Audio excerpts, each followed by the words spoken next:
Subscribe कीजिए horror audio stories YouTube channel को, साथ में घंटा को दबाकर ऑल को दबाइए, फिर आने वाली कहानियों की नोटिफिकेशंस सबसे पहले पाइए।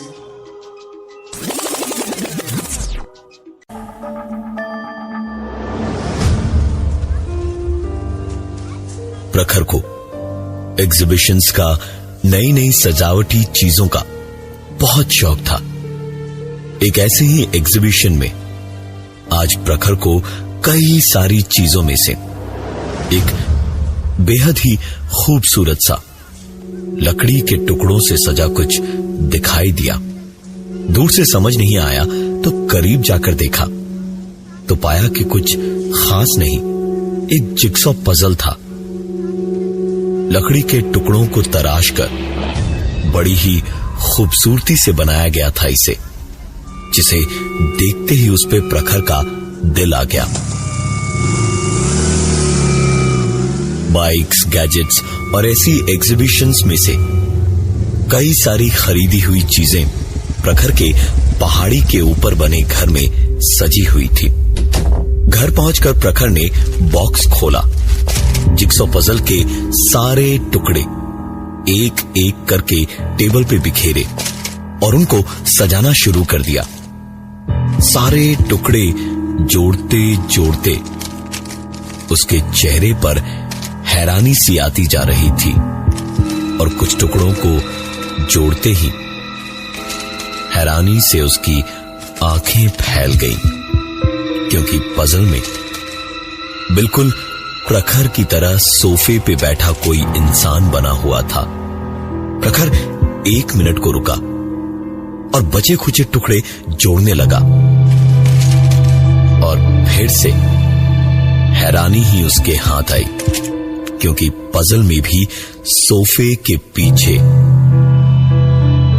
एक खिड़की थी और प्रखर के भी ठीक पीछे एक खिड़की थी और पजल वाली उस खिड़की पर एक औरत खड़ी थी। प्रखर तुरंत पीछे मुड़ा और खिड़की देखी। उसके बाद मुस्कुराते हुए एक राहत की सांस ली और उठकर खिड़की बंद करने गया। फर्श लकड़ी का बना हुआ था, जो हर एक कदम के साथ चरमरा रहा था। प्रखर ने खिड़की के पलड़े खींचकर उसे बंद किया और वापस सोफे पे जाने को पलटा ही था जब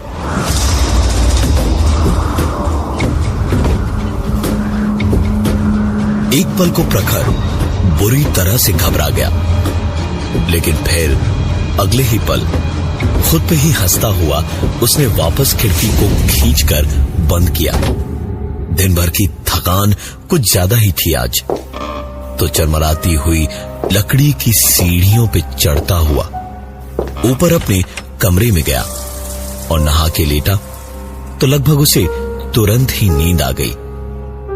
नींद गहरी तो थी, लेकिन गहरी नींद में भी एक आवाज,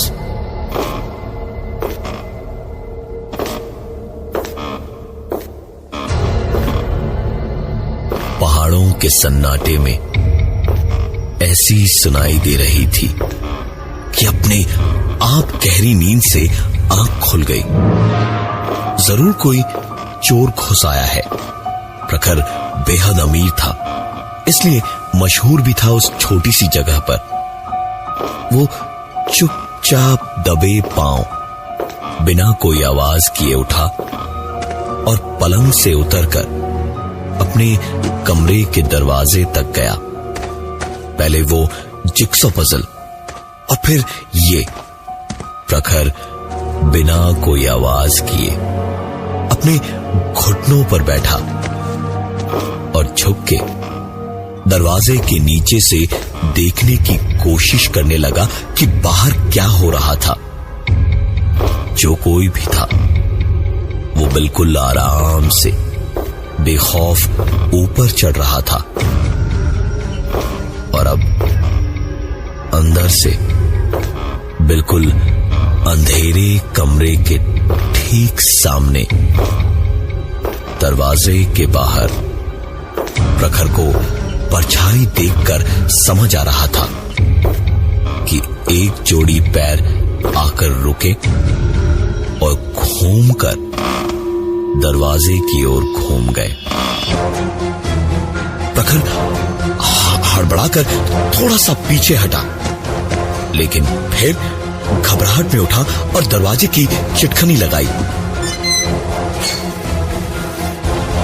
प्रखर वापस पलटकर हाथ में खुद की हिफाजत के लिए कुछ ढूंढ ही रहा था जब दरवाजे की चिटखनी अपने आप घूमी और फिर दरवाजा जोर की आवाज के साथ अपने आप खुल गया।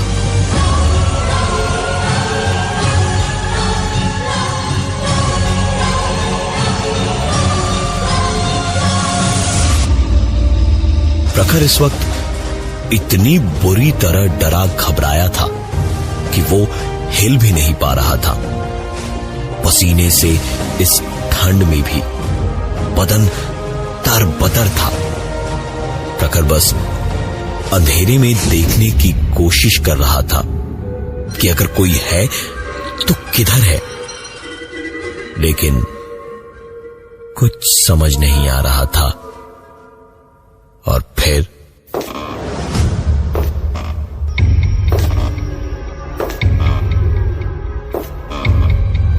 एक के बाद एक कदम धीमे धीमे आगे बढ़े। प्रखर के पूरे बदन पे जैसे इस वक्त सांप रेंग रहे थे। प्रखर ना ही हिल पा रहा था और ना ही वो पूरी ताकत लगाकर चीख पा रहा था। धड़कन भी ऐसी थी जैसे कुछ ही देर में उसका दिल सीने से फटकर बाहर निकल आता। खून नसों में उबलता हुआ गुजर रहा था और वो कदमों की आवाज उसके ठीक सामने से होती हुई दीवार तक गई और फिर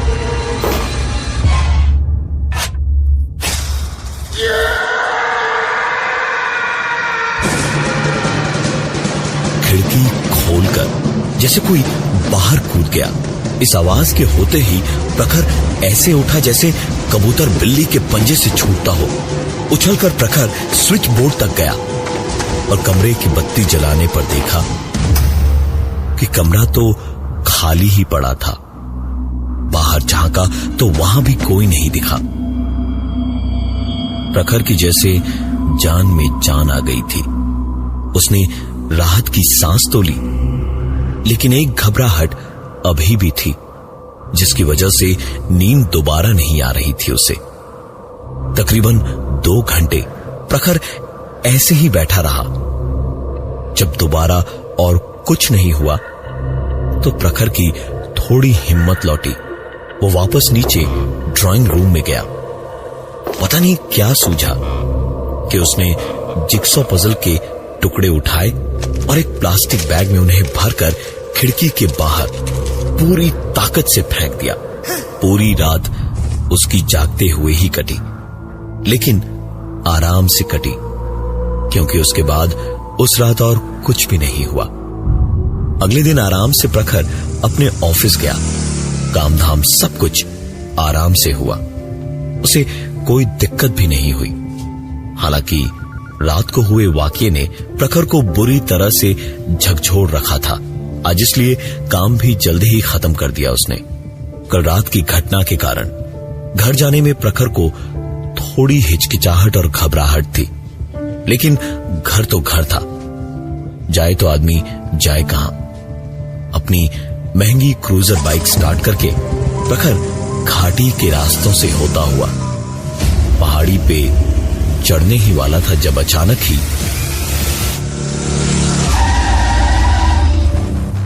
एक बूढ़ी औरत पता नहीं कहां से सामने से रास्ता पार करती हुई सामने आ गई। सही वक्त पे बाइक रोक दी थी तो एक हादसा होते होते रह गया।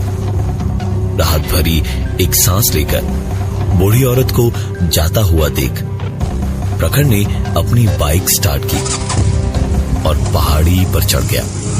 ठंडी हवाओं से प्रखर पिछली रात हुए वाकये को कुछ वक्त के लिए भूला ही था, जब एक बार फिर से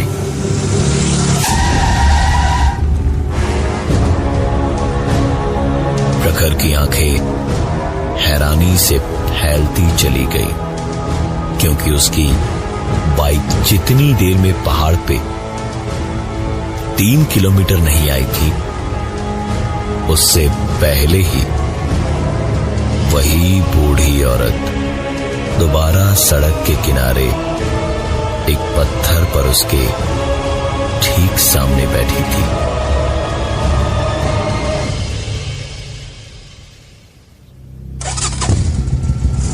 प्रखर ने तुरंत ही गियर लगाया और वहां से तुरंत निकला।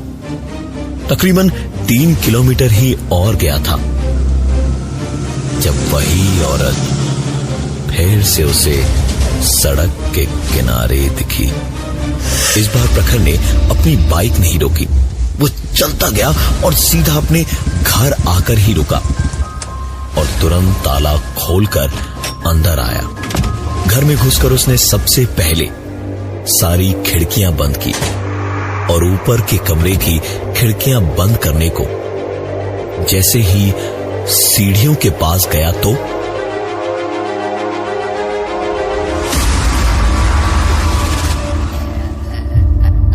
वही बूढ़ी औरत उसके सामने सीढ़ी पर ऊपर बैठी हुई थी।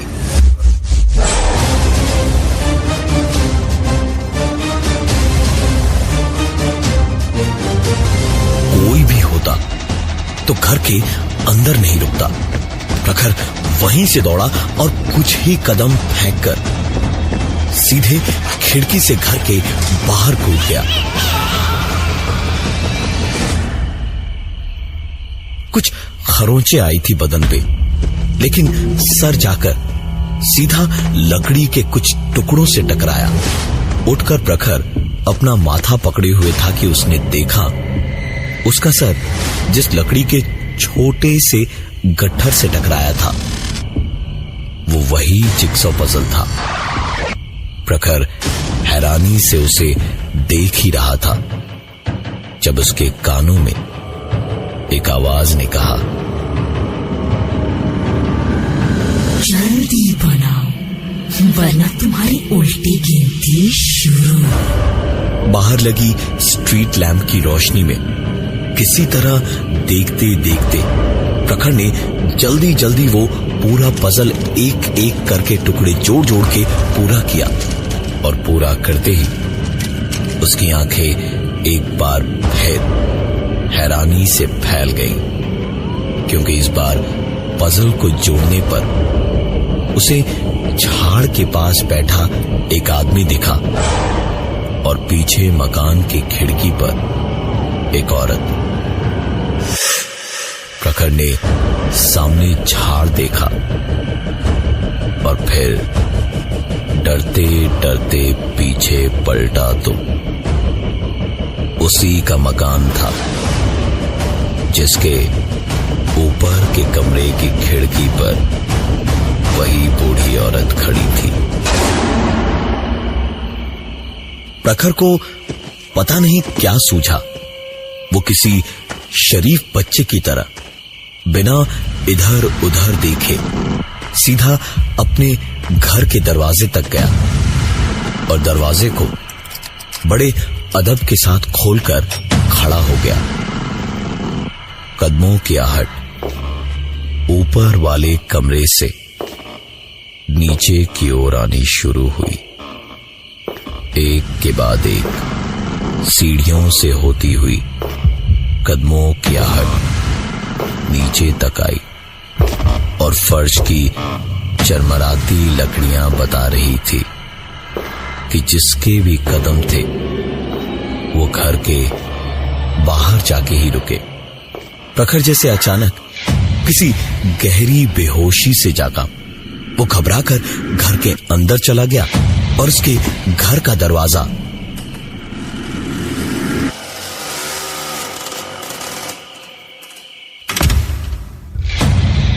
अपने आप बंद हो गया। प्रखर काफी देर तक वहीं ड्राइंग रूम में ही बैठा रहा और फिर पता नहीं कब उसकी आंख लग गई। अगले कुछ दिन आराम से तो कटे, लेकिन इतना कुछ अगर किसी के साथ हो जाए तो घबराहट जैसी होनी चाहिए वैसी ही प्रखर के दिल में भी थी। धीरे धीरे सब ठीक हो गया और प्रखर की घबराहट भी निकल गई। एक रात प्रखर रात का खाना बना रहा था और खाना बनाते बनाते कुछ मसाले इधर उधर ढूंढ रहा था जब प्रखर की ठीक हो चुकी जिंदगी में एक बार फिर अचानक वही घबराहट लौट रही थी। एक बार फिर ऐसा लग रहा था जैसे किसी ने पैरों में बेड़ियां बांध दी हैं। हिलना डुलना तो दूर की बात थी, सांस भी बड़ी मुश्किल से ही आ रही थी। प्रखर इससे अब और भागना नहीं चाह रहा था। उसने एक झटके से किचन के ऊपर बनी वो ड्रॉर खोली तो अंदर वही जिक्सॉ पजल रखी थी। उसे उतारकर सामने रखा तो कान में फिर से वही आवाज बोली, जल्दी बनाओ वरना तुम्हारी उल्टी गिनती शुरू। प्रखर बड़ी अजीब सी डरी हुई निगाहों से कुछ देर तक उसे बस देखता रहा और फिर उसे किनारे रखकर प्रखर वापस खाना बनाने लग गया कि चाहे जो हो जाए वो डरेगा नहीं। नुकसान तो कुछ पहुंचाया नहीं था उसने अभी तक। प्रखर ने वापस कढ़ाई को हाथ लगाया ही था कि पता नहीं कैसे कढ़ाई उछली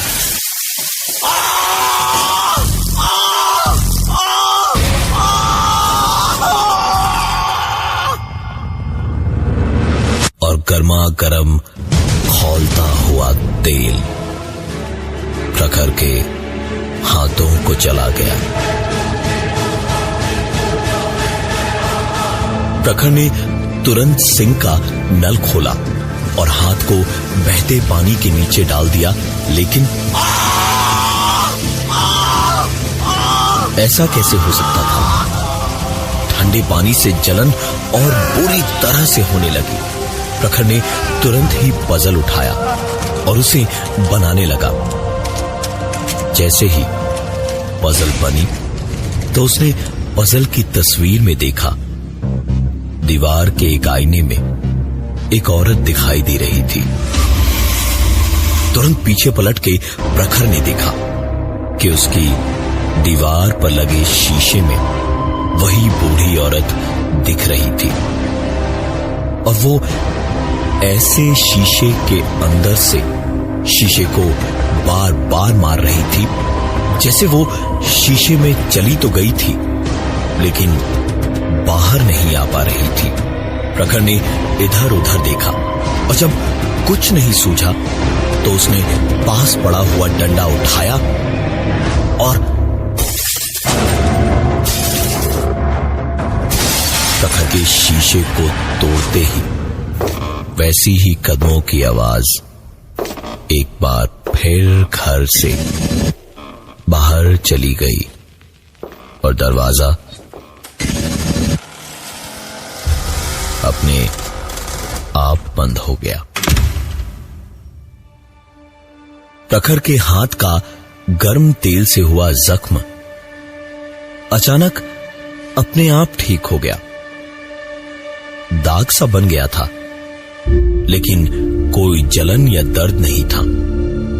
जिंदगी फिर से अपने ढर्रे पर आ चुकी थी। सब कुछ ठीक था। एक बार फिर से जैसे ही घबराहट और डर प्रखर के दिल से निकल चुका था तो एक रात जब प्रखर बेफिक्र होकर सो रहा था तब प्रखर को नींद में सुनाई तो दिया पर वो बस एक करवट लेकर पलट गया। खटखटाना भी एक पल को रुका लेकिन जब प्रखर हिला डोला नहीं तो दोबारा। इस बार प्रखर आंखों में खौफ माथे पर पसीने लिए हुए जागा, उठकर बैठा सुनने के लिए कि उसने सही सुना या उसका पलंग जोर जोर से हिलने लगा। प्रखर एक छलांग मारकर पलंग से नीचे उतरा और अपने बॉक्स पलंग को एक झटके से खोला तो अंदर जो था उसे देखकर फिर से उसके बदन पर सांप रेंगने वाला एहसास उसे सुन कर गया।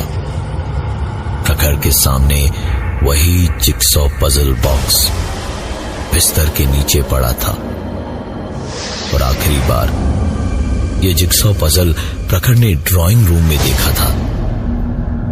तभी उसके कानों में एक आवाज फिर से आई, जल्दी बनाओ वरना तुम्हारी उल्टी गिनती शुरू।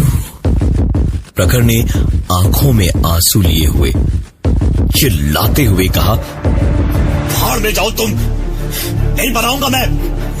देखता हूं आज क्या कर लोगी तुम। जिंदगी भर तुम्हारा गुलाम बन के रहूंगा क्या? मारना है ना मुझे?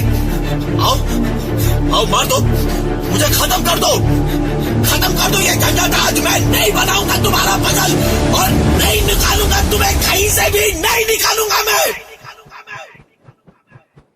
इतना कहके प्रखर सीधे किसी रूठे हुए बच्चे की तरह घर से निकलने को हुआ तो दरवाजा खोलते ही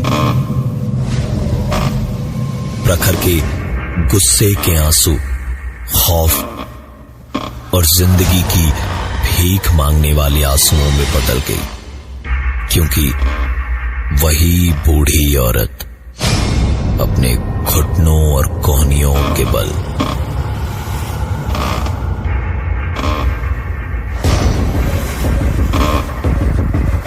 किसी जानवर की तरह रेंगती हुई सीढ़ियों से ऊपर कमरे की तरफ आ रही थी।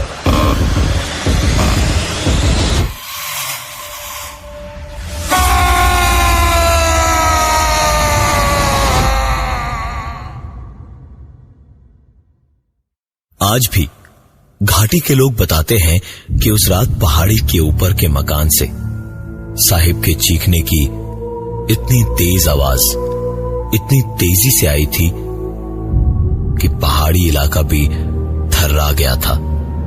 और उसके बाद से ही पूरी घाटी में कभी भी कहीं भी किसी के भी घर कोई मौत होती है या कोई भी अनहोनी होती है तो एक रात पहले घर के आसपास कहीं न कहीं एक पागल फटे कपड़ों, उलझे बालों और बढ़ी हुई दाढ़ी में सड़क पे कुछ लकड़ी के टुकड़े जोड़ता हुआ कुछ बनाने की कोशिश करता हुआ दिखता है।